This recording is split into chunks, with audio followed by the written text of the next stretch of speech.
नमस्कार। आप लाइव बिहार देख रहे हैं। मैं हूं राजमोहन तिवारी। मोकामा और गोपालगंज उपचुनाव के बाद हर किसी की नजरें कुडनी के विधानसभा उपचुनाव पर टिकी हुई थी। आज कुडनी में मतदान की प्रक्रिया समाप्त हो गई है। वोटिंग प्रतिशत की बात करें तो 2020 के विधानसभा चुनाव की तुलना में इस बार के उपचुनाव में वोटिंग प्रतिशत गिरा है, जैसा कि उपचुनाव में हमेशा देखने को मिलता है। 2020 में यह आंकड़ा 64 दशमलव कुछ प्रतिशत था, लेकिन आज के उपचुनाव का वोटिंग प्रतिशत 57.90 रहा। अब हर किसी की दिलचस्पी इस बात में है कि आखिरकार कुडनी का रण कौन जीतेगा। महागठबंधन, बीजेपी, वीआईपी, एआईएमआईएम या कोई निर्दलीय भी यहां पर गेम चेंजर साबित हो सकता है। देखिए, हर चुनाव के बाद लाइव बिहार एग्जिट पोल हमेशा अपना देता रहा है।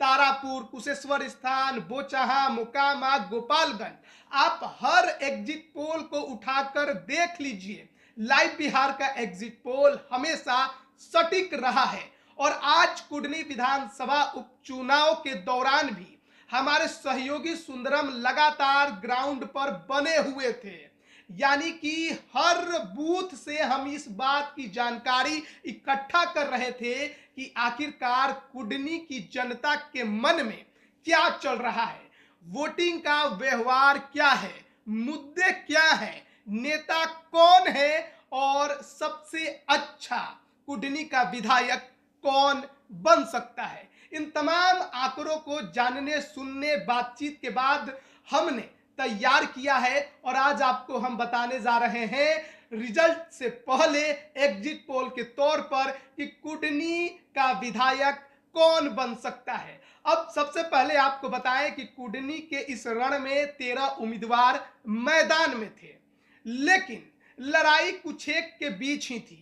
खासकर जो राजनीतिक पार्टियां मैदान में थी, महागठबंधन से जेडीयू, एनडीए से बीजेपी, मुकेश सहनी की पार्टी वीआईपी और एआईएमआईएम की चर्चा चल रही थी। इसके अलावा संजय कुमार सहनी, शेखर सहनी, ये लोग भी निर्दलीय ताल ठोक रहे थे, लेकिन कितना प्रभाव डाल पाए वो हम आपको इस वीडियो में बताने जा रहे हैं। सबसे पहले बात करते हैं इस उपचुनाव की और इस उपचुनाव के बारे में जनता के मन में जो चल रहा था उसकी।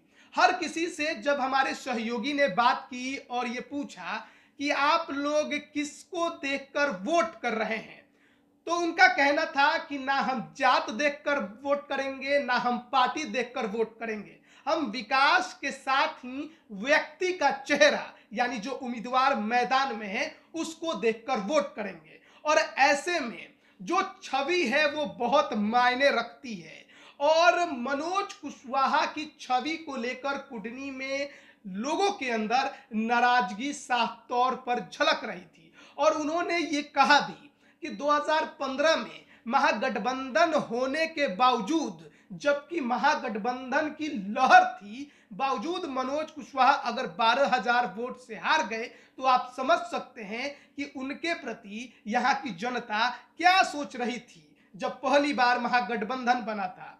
इसके अलावा अन्य जो आरजेडी के वोटर थे उनसे भी बातचीत होती रही कि महागठबंधन के उम्मीदवार हैं, वोट देंगे नहीं देंगे, यादव हो, पासी हो या अन्य पिछड़ा वर्ग हो, अति पिछड़ा हो, सभी से बातचीत हुई।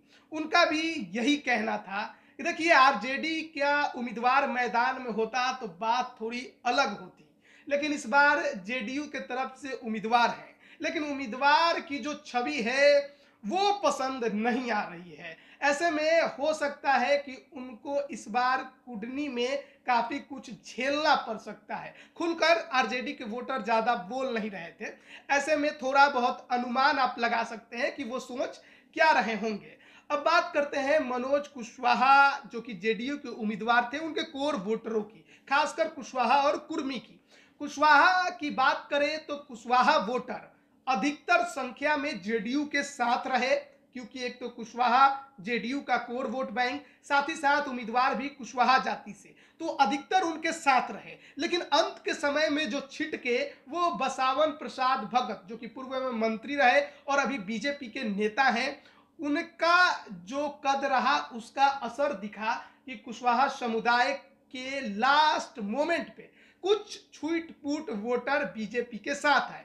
अब बात करते हैं कुर्मी वोटरों की। लगातार पब्लिक ओपिनियन में कई दफा कुर्मी समुदाय के लोगों से हमारे सहयोगी ने बातचीत की, वो भी हमने आपको दिखाई।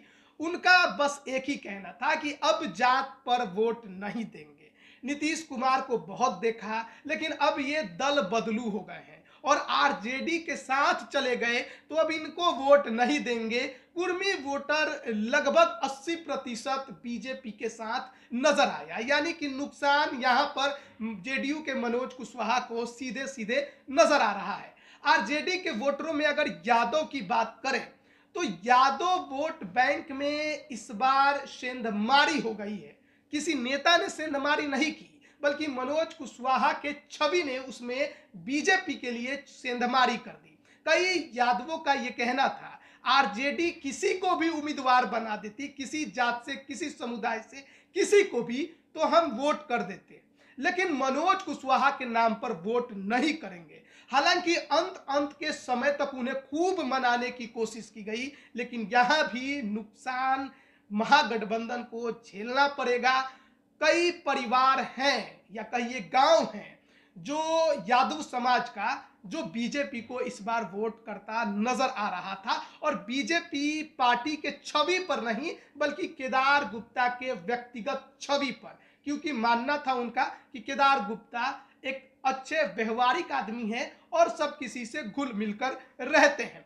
इसके अलावा बात करें मुसलमान वोटरों की, हर कोई इस बार यही देख रहा था कि क्या गोपालगंज में जो एआईएमआईएम फैक्टर साबित हुई और आरजेडी के हार का कारण बनी, कुढ़नी में भी वो खेला हो पाएगा।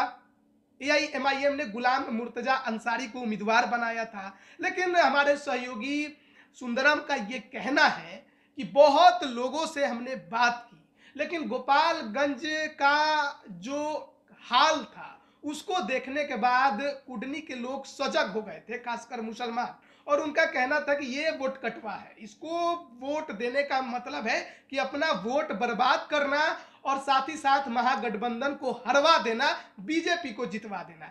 ऐसे में गुलाम मुर्तजा अंसारी ज्यादा कुछ खेल कुडनी में नहीं कर पाए हैं। मुसलमान वोटरों में एकजुटता नजर आई है और वो महागठबंधन के जेडीयू उम्मीदवार के पक्ष में जाते दिखाई दे रहा है।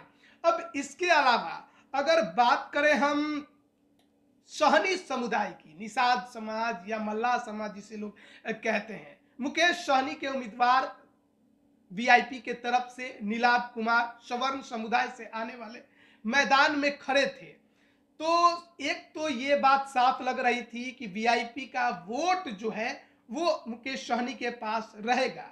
लेकिन तमाम जो आंकड़े हमने जुटाए उसके अनुसार कुछ पंचायतों में मुकेश सहनी के उम्मीदवार को मल्लाह समुदाय ने वोट किया है, ज्यादातर संख्या में उन्हीं को वोट मिला है।